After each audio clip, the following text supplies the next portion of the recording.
Let me know how you can say na wala kaming pakialam sa human rights when everything we did was for people's human rights, di ba? So, I understand, hindi dapat may EJK. Magkakampi tayo doon. But you refuse to see that because sa mind mo, Duterte lang ang demonyo. So, yun nga ang problema, di ba?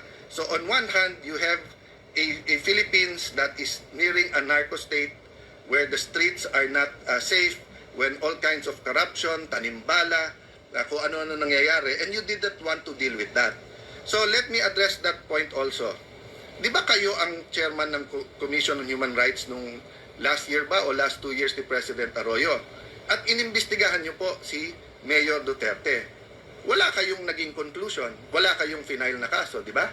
Or kung meron, did it prosper?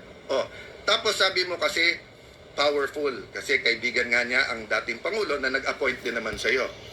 Pero in the next administration, nakapagpakulong nga kayo ng senador, di ba?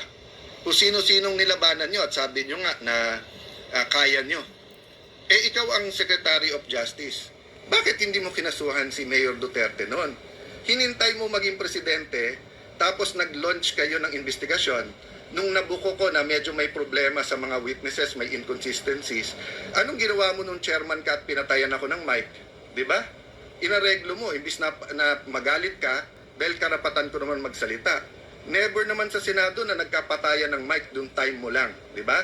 So kung guilty ako ng patayan, patayan ng mic, pero ako ang biktima, hindi po ako ang gumawa nun. So then we go to fact checking, di ba? Marami kang sinabi sa iyo na kasinungalingan, yung sinabi mo, sabi namin kulang pa ang patay, patayan, etc. No? That's the language of the President.